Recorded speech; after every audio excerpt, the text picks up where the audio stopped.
श्री गणेशाय नमः। गौरी पुत्र भगवान गणेश की जय। जय श्री कृष्ण। राधे राधे। दोस्तों, स्वागत है आपका आपके अपने YouTube channel Shraddha and faith में। दोस्तों, आज श्रावण मास के कृष्ण पक्ष की द्वादशी तिथि है और आज इस वीडियो में मैं आपको सुना रही हूँ एकादशी व्रत पारण की कथा। इस पवित्र महीने में कृष्ण पक्ष और शुक्ल पक्ष के द्वादशी पर भगवान विष्णु की विशेष पूजा करने की परंपरा है। इस दिन भगवान विष्णु के नारायण रूप की पूजा करने का विधान ग्रंथों में बताया गया है। ऐसा करने से महायज्ञ करने जितना पुण्य मिलता है। भगवान विष्णु की पूजा के लिए खास दिन होने से श्री कृष्ण ने इस तिथि को पर्व कहा है। दोस्तों, इस तिथि पर भगवान विष्णु के 12 नामों से पूजा करनी चाहिए। साथ ही ब्राह्मण भोजन या जरूरतमंद लोगों को अन्न दान करना चाहिए। ऐसा करने से हर तरह के दोष खत्म हो जाते हैं और कभी न खत्म होने वाला पुण्य मिलता है। पुराणों के मुताबिक इस तिथि के शुभ प्रभाव से सुख समृद्धि बढ़ती है और मोक्ष मिलता है। दोस्तों, स्कंद पुराण और महाभारत के अश्वमेधिक पर्व में बताया गया है कि हर महीने के द्वादशी तिथि पर शंख में दूध और गंगा जल मिलाकर भगवान विष्णु या श्री कृष्ण की मूर्ति का अभिषेक करना चाहिए। इसके बाद पूजा सामग्री और फिर तुलसी पत्र चढ़ाए। पूजा में भगवान विष्णु को ऋतु फल अर्पित करना चाहिए। इसके बाद नैवेद्य लगाकर प्रसाद बांटे, फिर ब्राह्मण भोजन या जरूरतमंद लोगों को खाना खिलाए। ऐसा करने से जाने अनजाने में हुए हर तरह के पाप और दोष खत्म हो जाते हैं। तो फिर आइए दोस्तों, आज द्वादशी के पावन दिन पर हम श्रवण करेंगे एकादशी व्रत पारण की कथा, यानी तुलसी माता की कथा। दोस्तों, जिन वैष्णव भक्तों ने एकादशी का व्रत रखा वे आज द्वादशी में पारण करने से पहले पूजा पाठ कर तुलसी माता की कहानी अवश्य सुने, जिसके सुनने से आपको एकादशी व्रत के बराबर पुण्य फल की प्राप्ति होगी। तो दोस्तों, प्रेम से बोलो तुलसी माता की जय। जालंधर संस्कृत में, जिसका अर्थ है पानी धारण करने वाला, भगवान शिव की तीसरे आंख से निकलने वाला क्रोध से पैदा हुआ एक शक्तिशाली राक्षस था। भगवान शिव ने देवराज इंद्र को उनके अहंकार को नष्ट करने के लिए अपनी तीसरी आंख खोली। हालांकि देवराज इंद्र बच गए और तीसरी आंख से निकला ऊर्जा को भगवान शिव ने समुद्र में फेंक दिया, जिससे जालंधर का जन्म हुआ। इसीलिए इन्हें शिव पुत्र भी कहा जाता है। ऊर्जा एक लड़के के रूप में विकसित हुई और उसका पालन पोषण समुद्र द्वारा और बाद में शुक्राचार्य द्वारा किया गया। उन्होंने एक धर्मपरायण महिला वृंदा से विवाह किया। वृंदा, जो भगवान विष्णु की भक्त थी, अपने राक्षस पति के प्रति भी वफादार थी। जालंधर की शक्ति उसकी पत्नी वृंदा थी, जिसके पति व्रत धर्म के कारण सभी देवी देवता मिलकर भी जालंधर को पराजित नहीं कर सके और जालंधर ने स्वर्ग, भूलोक और पाताल लोक पर विजय प्राप्त कर ली। जालंधर को अपनी ताकत पर घमंड हो गया। वह वृंदा की उसके प्रति भक्ति की उपेक्षा करके देवताओं की स्त्रियों को परेशान करने लगा। पुराण की कथा के अनुसार जालंधर भगवान विष्णु से देवी लक्ष्मी को छीनना चाहता था, इसीलिए उसने बैकुंठ पर हमला किया। लेकिन लक्ष्मी जी ने जालंधर से कहा कि हम दोनों जल से उत्पन्न हुए हैं, इसीलिए हम भाई बहन हैं। जालंधर देवी लक्ष्मी की बातों से प्रभावित हुआ और देवी लक्ष्मी को अपने बहन मानकर बैकुंठ छोड़कर चला गया। इसके बाद वो कैलाश पर्वत पर गए और देवी पार्वती से अपने पत्नी बनने का आग्रह करने लगे। इससे देवी पार्वती क्रोधित हो गई और महादेव को जालंधर से युद्ध करना पड़ा। वृंदा के सतीत्व के कारण जालंधर पर किया गया भगवान शिव का हर वार निष्फल हो गया। देवताओं ने योजना बनाई और भगवान विष्णु जालंधर का वेश बनाकर वृंदा के पास पहुँचे।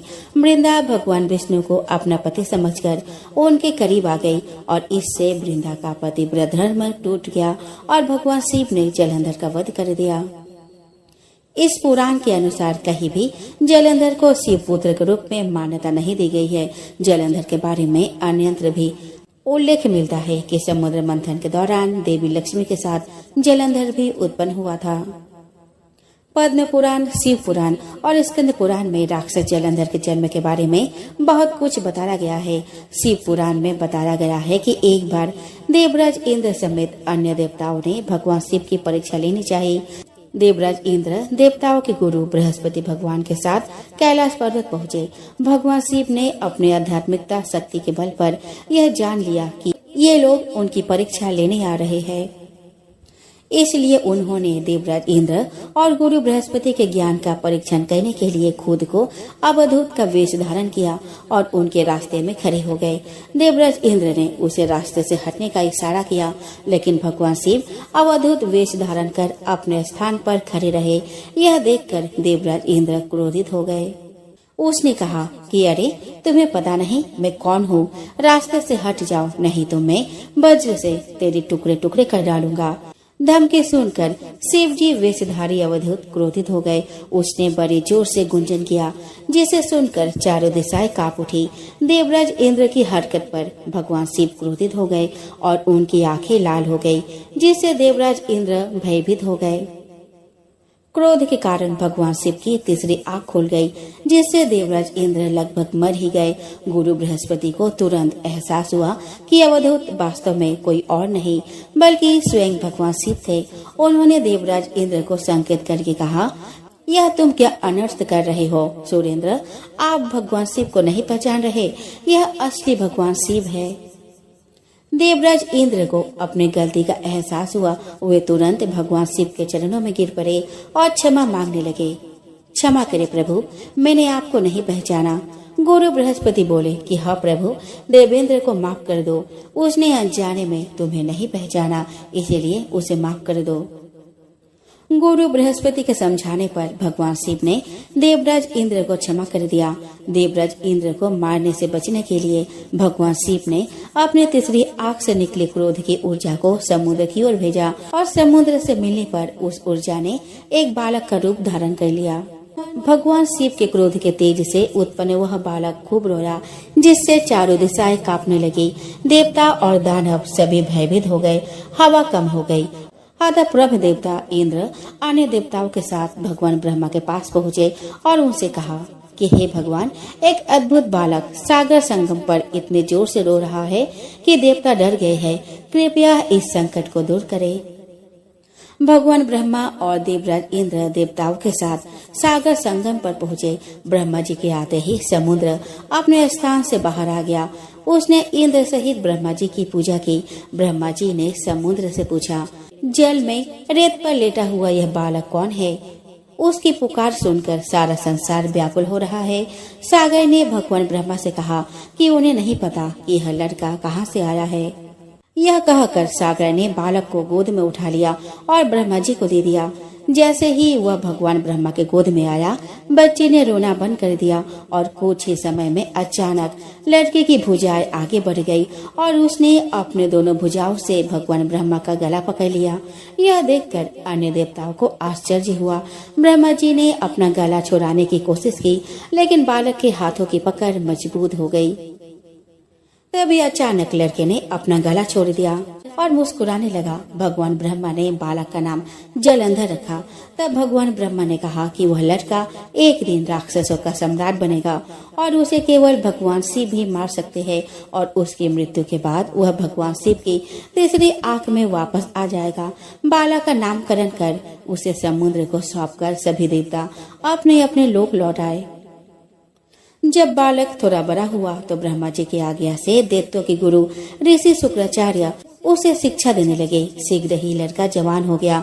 शुक्राचार्य ने जलंधर को राक्षसों का सम्राट बना दिया और उसका विवाह कालनेमी नामक राक्षस की पुत्री वृंदा से कर दी गई। वृंदा एक धर्मपरायण महिला थी। उसे भगवान ब्रह्मा से वरदान मिला था, जब तक उसके सतीत्व कायम रहेगी, कोई भी देवता या दानव उसके पति को नुकसान नहीं पहुंचा सकेगा या उसके पति का बाल भी बांका नहीं कर सकेगा। जलंधर ने न्याय और कुलीनता से शासन किया। उनकी पत्नी वृंदा हर मामले में उनका सहयोग करती थी। कहा जाता है कि जलंधर की शक्ति का राज उसकी पतिव्रता पत्नी थी। वृंदा के पतिव्रत धर्म के कारण देवता भी जलंधर को परास्त न कर सके, जिससे जलंधर को बहुत अभिमान हो गया। उसे लगा कि कोई उसे नुकसान नहीं पहुंचा सकता या जीत नहीं सकता। जलंधर ने अपने पूरे जीवन में कई गलतियां की, परंतु वृंदा के पतिव्रत धर्म के अवहेलना करना उसकी सबसे बड़ी भूल थी। उसने देवताओं की पत्नियों को परेशान करना शुरू कर दिया। यहाँ तक कि एक बार उसने बैकुंठ पर भी आक्रमण कर लक्ष्मी जी को प्राप्त करने का प्रयास किया। तब लक्ष्मी जी ने जलंधर से कहा कि हम दोनों जल से उत्पन्न हुए हैं, इसीलिए उनके बीच भाई बहन का रिश्ता है। लक्ष्मी जी की बात सुनकर जलंधर बैकुंठ से वापस चला गया। एक दिन आचार्य शुक्र जलंधर के दरबार में आए। जलंधर ने आचार्य के चरणों की पूजा की और उन्हें ऊंचे आसन पर बिठाया और पूछा, आचार्य, हमारे यहाँ राहु नाम का एक नायक है, मैं जानना चाहता हूँ उसका सिर आखिर क्यों काटा गया। आचार्य शुक्र कहते हैं कि हे दैत्यराज, राहु का सिर भगवान विष्णु ने अपने सुदर्शन चक्र से काट दिया है। जलंधर बोलता है, लेकिन क्यों आचार्य, राहु ने ऐसा क्या काम किया था। जवाब में शुक्राचार्य ने उन्हें समुद्र मंथन की पूरी कहानी बताई और कहा कि उनका अपराध यह था कि उन्होंने देवताओं के पंक्ति में बैठकर छल से अमृत पी लिया था। यह सुनकर जलंधर कहता है, तो इसमें अपराध क्या हुआ आचार्य, आखिर अमृत निकला भी तो देवताओं और दानव के संयुक्त प्रयास से ही, फिर अकेले देवता ही उस अमृत को पीने का अधिकारी कैसे हो गए। आचार्य कहते हैं, इसमें भगवान विष्णु का भी छल था। राक्षस राज, समुद्र से जितने भी रत्न निकले उन्हें देवराज इंद्र ने ले लिया। यह सुनकर जलंधर क्रोधित हो गया और बोला कि मैं ऐसा बिल्कुल नहीं होने दूंगा। देवराज इंद्र मेरे पिता के रत्नों के स्वामी नहीं है, मैं स्वयं हूँ। देवताओं को समुद्र के रत्न लौटाने होंगे।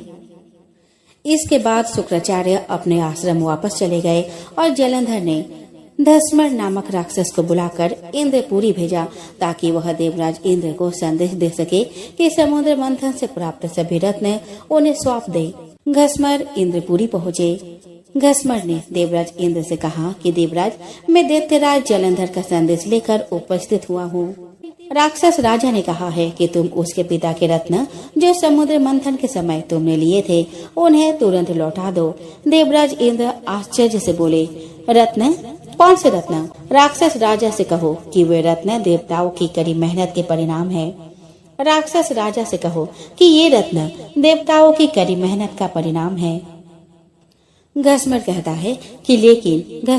है लेकिन देवताओं और राक्षसों दोनों ने ही बड़ी मेहनत की, फिर रत्न अकेले देवताओं को कैसे हो गया। रत्न सीधे लौटा दो, नहीं तो परिणाम बहुत भयानक होगा। यह सुनकर देवराज इंद्र क्रोधित हो गए और बोले, तुम्हारे पास इतना साहस है, तुम मुझे मेरे पुरी में ही धमकाते हो। रुको पापी, मैं तुम्हें सबक सिखाऊंगा। इतना कहकर देवराज इंद्र ने अपना वज्र निकाल लिया, लेकिन तभी आचार्य बृहस्पति ने उन्हें रोका और समझाते हुए कहा कि क्रोध मत करो देवराज, यह एक दूत है और एक दूत को मारना नहीं चाहिए, उसको छोड़ दो। धस्मर वापस जलंधर के पास गया और उसे देवराज इंद्र द्वारा दिया गया उत्तर बताया। यह सुनकर जलंधर क्रोधित हो गया। उन्होंने तुरंत चारों दिशाओं में स्थित राक्षसों को संदेश भेजा कि वे तुरंत इंद्रपुरी पर आक्रमण करें। साथ ही अपने सेनापतियों शुभ और निशुंभ के साथ उसने इंद्रलोक पर चढ़ाई कर दी। जल्द ही राक्षसों की सेना इंद्र के नंदन वन में पहुंच गई और सैनिकों ने देवताओं पर हमला करना शुरू कर दिया। राक्षसों की टोलियां अमरावती को नष्ट और भ्रष्ट करने लगी। दोनों पक्षों के वीरों की लाशें जमीन पर गिरने लगी। देवताओं की ओर से आचार्य बृहस्पति और दानव की ओर से शुक्राचार्य घायल एवं मृत वीरों का उपचार करने लगे और वे पुनः जीवित होकर युद्ध करने लगे। युद्ध चलता रहा, परंतु किसी भी पक्ष को विजय नहीं मिल सकी। इस पर जलंधर को क्रोध आ गया और वह शुक्राचार्य के पास जाकर बोला, गुरुदेव, संजीवनी विद्या तो आप ही जानते हैं, फिर ये देवता मरकर जीवित कैसे हो रहे हैं। शुक्राचार्य ने जवाब दिया कि दैत्यराज, आचार्य बृहस्पति भी संजीवनी बूटी का प्रयोग करना जानते हैं। उन्होंने कई देवताओं को इस काम पर लगा दिया है कि वे द्रोणागिरी पर्वत से संजीवनी बूटी लाते रहे। यदि किसी तरह देवताओं ने द्रोणागिरी से जड़ी बूटी लाना बंद कर दिया तो गुरु बृहस्पति देवताओं को पुनः जीवित नहीं कर पाएंगे। जलंधर कहता है, लेकिन इस रास्ते के लिए हमें अपनी सेना का एक बड़ा हिस्सा द्रोणागिरी पर्वत की ओर ले जाना होगा और यहाँ युद्ध भयंकर गति से चल रहा है। शुक्राचार्य कहते हैं, तो फिर द्रोणागिरी पर्वत को ही समुद्र में क्यों न डुबा दिया जाए। न रहेगा बांस और न बजेगी बांसुरी। शुक्राचार्य के आदेश पर जलंधर ने द्रोणागिरी पर्वत को समुद्र में डुबा दिया। इससे देवताओं को संजीवनी बूटी मिलना बंद हो गई। देवताओं में भय फैल गया। देवराज इंद्र भयभीत होकर आचार्य बृहस्पति के पास आए और बोले, हमारे वीर बहुत हताहत हो रहे हैं आचार्य, अब क्या होगा? इस प्रकार तो सभी देवता नष्ट हो जाएंगे। आचार्य बृहस्पति ने कहा कि मेरी सलाह मानो देवेंद्र, इस युद्ध को तुरंत रोको और अपनी सेना के साथ भागकर अपना जान बचाओ। जलंधर भगवान शिव के तेज से पैदा हुआ है, उसमें भगवान शिव की अपार शक्ति है। तुम अपनी जान बचाओ, बाद में जलंधर को मारने का कोई न कोई रास्ता निकलेगा। आचार्य बृहस्पति की सलाह मानकर देवता युद्ध से भाग गए और मेरी पर्वत की गुफाओं में छिप गए। शुभ निशुंभ सहित राक्षसों की सेना ने उनका पीछा किया, लेकिन देवता पर्वत की गुफाओं में पहुंचकर अदृश्य हो गए। थक कर राक्षसों की सेना लौट गई। जलंधर ने पूरी अमरावती को लूट लिया और स्वयं देवराज इंद्र के सिंहासन पर बैठ गया। देवराज इंद्र मेरू पर्वत की गुफाओं से निकलकर अपने साथियों के साथ भगवान विष्णु के पास पहुँचे। उन्होंने भगवान विष्णु से प्रार्थना की, रक्षा करे प्रभु। जलंधर ने पूरी अमरावती को नष्ट कर दिया है। हजारों देवता मारे गए। भगवान विष्णु मदद करने के लिए सहमत हुए, लेकिन देवी लक्ष्मी से वादा किया कि वह जलंधर को नहीं मारेंगे, क्योंकि वह समुद्र से पैदा हुआ था और देवी लक्ष्मी उसे अपना भाई मानती थी। जलंधर के बीच भयंकर युद्ध हुआ। इस दौरान भगवान विष्णु युद्ध में जलंधर की वीरता से प्रभावित हुए। उन्होंने उससे युद्ध रोकने और अपनी इच्छा अनुसार कोई भी वरदान मांगने को कहा। जलंधर ने भगवान विष्णु से उसकी बहन देवी लक्ष्मी के साथ क्षीर सागर में रहने की अनुमति देने का अनुरोध किया। भगवान विष्णु ने उनकी इच्छा पूरी की और अपनी पत्नी देवी लक्ष्मी के साथ क्षीर सागर में रहने लगे। जलंधर बड़े प्रेम से भगवान विष्णु की सेवा करने लगा। देवताओं और भगवान विष्णु से अपराजित होकर जलंधर तीनों लोकों का शासक बन गया। उनके पुण्य शासन से देवताओं को छोड़कर सारी प्रजा संतुष्ट थी। तब देवताओं ने जलंधर को हराने में मदद के लिए भगवान शिव से प्रार्थना की। भगवान शिव की इच्छा अनुसार देवर्षि नारद देवताओं से मिलने आए। देवताओं ने उन्हें अपने दुख भरी कहानियां सुनाई। एक दिन देवर्षि नारद जलंधर से मिलने गए और बोले कि हे राक्षस राज, वैसे तो इस समय आपके पास सारा ऐश्वर्य उपलब्ध है, लेकिन एक चीज की कमी है। जलंधर के पूछने पर किस बात की कमी है? देवर्षि नारद ने उत्तर दिया कि यद्यपि आपकी पत्नी वृंदा स्वयं बहुत सुंदर है, लेकिन भगवान शिव की पत्नी माता पार्वती की बात तो कुछ और है, और उन्होंने जलंधर को माता पार्वती को अपने पत्नी के रूप में पाने के लिए उकसाया। जलंधर जाल में फंस गया और उसने राहु को माता पार्वती का हाथ मांगने के लिए कैलाश पर्वत पर भेजा। भगवान शिव क्रोधित हो गए और राहु का वध करने वाले थे, लेकिन राहु ने क्षमा के लिए प्रार्थना की। वापस आकर राहु ने जलंधर को सारी बात बता दी। जलंधर ने अपने सेना के साथ कैलाश पर्वत पर आक्रमण कर दिया। देवताओं सहित भगवान शिव के गणों और राक्षसों के बीच भयंकर युद्ध हुआ। जब जलंधर को एहसास हुआ कि भगवान शिव युद्ध पर हावी हो रहे हैं, तो भगवान शिव के गणों का ध्यान भटकाने के लिए उसने अपनी जादुई शक्तियों से सुंदर अप्सराएं और गंधर्वों को बनाया।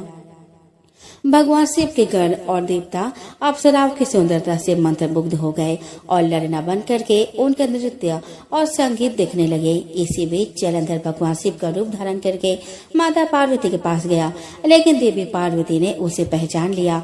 देवी पार्वती की सुंदरता से मंत्रमुग्ध होकर जलंधर ने उन्हें बुरी नियत से देखा, लेकिन देवी पार्वती ने अपनी शक्ति से उसे स्थिर कर दिया। तब देवी पार्वती भगवान विष्णु के पास गई और पूरी कहानी सुनाई। उन्होंने भगवान विष्णु से अनुरोध किया वे जलंधर के वेश में जलंधर की पत्नी के पास जाए और वृंदा को वैसे ही धोखा दे जैसे जलंधर ने उसे धोखा देने की कोशिश की थी। तब भगवान विष्णु जलंधर का रूप धारण करके वृंदा के महल में गए। फिर वृंदा ने जलंधर, जो कि वास्तव में भगवान विष्णु के वेश में थे, को गले लगा लिया, जिससे उसके सतीत्व भंग हो गया। वृंदा को पता चलता है कि वह छद्मवेशी विष्णु है और वह उसे श्राप दे देती है कि एक दिन कोई उसकी ही पत्नी को धोखा देगा। वह यह भी कहती है कि वह पत्थर दिल है और भगवान विष्णु को पत्थर बनने का श्राप दे दिया। और भगवान विष्णु तुरंत पत्थर में बदल जाते हैं। तभी देवताओं और लक्ष्मी जी ने वृंदा से अपना श्राप वापस लेने का अनुरोध किया। वृंदा जी ने वैसा ही किया और भगवान विष्णु पहले जैसे हो गए। तब वृंदा ने सतीत्व भंग होने के कारण आत्मदाह कर लिया। तभी उसके राख से एक पौधा निकला। भगवान विष्णु ने कहा कि आज से इसका नाम तुलसी होगा और मेरा एक रूप पत्थर के रूप में रहेगा, जिससे शालिग्राम के नाम से तुलसी जी के साथ पूजा जाएगा और तुलसी का विवाह शालिग्राम के साथ कराया जाएगा। जलंधर की शक्ति का रहस्य उसकी पतिव्रता पत्नी थी और जैसे जैसे उसकी पत्नी का सतीत्व भंग होता गया वैसे वैसे उसकी शक्तियाँ कम होती गई। इसके बाद जलंधर द्वारा बनाई गई मायावी शक्तियाँ समाप्त हो गई और सारी अप्सराएं और गंधर्व गायब हो गए। भगवान शिव के सेना को एहसास हो गया वो जो कुछ भी देख रहे थे वह एक भ्रम से ज्यादा कुछ नहीं था। भगवान शिव ने अपना युद्ध फिर से शुरू किया। शुभ और निशुंभ राक्षस उससे युद्ध करने के लिए आगे आए, लेकिन अंततः उन्हें युद्ध के दौरान भागना पड़ा। तभी जलंधर भगवान शिव से युद्ध करने पहुंचा। उसके बीच भयंकर युद्ध प्रारंभ हो गया। भगवान शिव ने अपने चक्र से जलंधर का सिर काट दिया, जो उसके पेट की अंगूठी से उत्पन्न हुआ था। उनकी मृत्यु के बाद जलंधर की आत्मा भगवान शिव से मिल गई। तब देवतागण भगवान शिव के पास आए और उनकी स्तुति की। दोस्तों, जालंधर भारत के पंजाब राज्य के प्रमुख जिलों में से एक है, जहां 3 नदियां सतलुज, ब्यास और रावी है। शहर के नामकरण के पीछे की पौराणिक कथा यह है कि ऐसा कहा जाता है कि वर्तमान जालंधर शहर राक्षस राजा जालंधर की राजधानी थी। जालंधर में आज भी दैत्यराज जालंधर की पत्नी देवी वृंदा का मंदिर मोहल्ला कोट किशनचंद में स्थित है। ऐसा माना जाता है कि यहाँ एक प्राचीन गुफा थी जो सीधे हरिद्वार तक जाती थी। इस मंदिर से जुड़ी पौराणिक कथा के अनुसार वृंदा ने आत्मदाह कर लिया था, जिसके बाद भगवान विष्णु ने उसका सतीत्व भंग कर दिया था और उसके राख के ऊपर तुलसी का पौधा पैदा हुआ। तुलसी जिन्हें भगवान विष्णु देवी लक्ष्मी से भी अधिक प्रिय मानते हैं, वह देवी वृंदा का ही एक रूप है। वृंदा देवी मंदिर के बारे में यह मान्यता प्रचलित है कि यहाँ 40 दिनों तक श्रद्धा पूर्वक पूजा करने से मनोकामनाएं पूरी होती है। जालंधर शहर के संबंध में पुराणों में उल्लेख मिलता है कि यहाँ 12 तालाब हुआ करते थे, जो शहर में प्रवेश करने के लिए नाव का सहारा लेना पड़ता था। इस स्थान की 4 दीवारी के बाहर एक पुराना तालाब था जो अन्नपूर्णा मंदिर को छूता था और एक तरफ ब्रह्मकुंड से घिरा था। आज भी यहाँ पुरानी छोटी ईंटों की सीढ़ियाँ बनी हुई है। एक परिवार में ननद भाभी रहती थी। ननद अभी कुंवारी थी। वह तुलसी की बड़ी सेवा करती थी, पर भाभी को यह सब फूटी आँख नहीं सुहाता था। कभी कभी तो वह गुस्से में कहती कि जब तेरा विवाह होगा तो तुलसी ही खाने को दूंगी और तुलसी ही तेरे दहेज में दूंगी। यथा समय जब ननद की शादी हुई तो उसकी भाभी ने बारातियों के सामने तुलसी का गमला फोड़कर रख दिया। भगवान की कृपा से वह गमला स्वादिष्ट व्यंजनों में बदल गया। गहनों के बदले भाभी ने ननद को तुलसी की मंजरी पहना दी तो वह सोने के आभूषणों में बदल गई। वस्त्रों के स्थान पर तुलसी के जनेऊ रख दिए तो वह रेशमी वस्त्रों में बदल गया। ससुराल में उसके दहेज आदि के बारे में बहुत बड़ाई हुई। इस पर भाभी को बड़ा आश्चर्य हुआ और तुलसी जी की पूजा का महत्व उसके समझ में आ गई। भाभी की एक लड़की थी। वह अपनी लड़की से कहती कि तू भी तुलसी की सेवा किया कर, तुझे भी बुआ की तरह फल मिलेगा। और लड़की का मन तुलसी की सेवा में नहीं लगता था। लड़की के विवाह का समय आया तो भाभी ने सोचा जैसा व्यवहार मैंने अपने ननद से किया उसी के कारण उसे इतनी इज्जत मिली, क्यों न मैं अपनी लड़की के साथ भी वैसा ही व्यवहार करूं। उसने तुलसी का गमला फोड़कर बारातियों के सामने रख दिया, परंतु इस बार मिट्टी मिट्टी ही रही। मंजरी और पत्ते भी अपने पूर्व रूप में ही रहे। जनेऊ जनेऊ ही रहा। सभी बाराती भाभी की बुराई करने लगे। ससुराल में सभी लड़की की बुराई कर रहे थे। भाभी ननद को कभी घर नहीं बुलाती थी। भाई ने सोचा कि मैं ही वहाँ से मिलाऊं।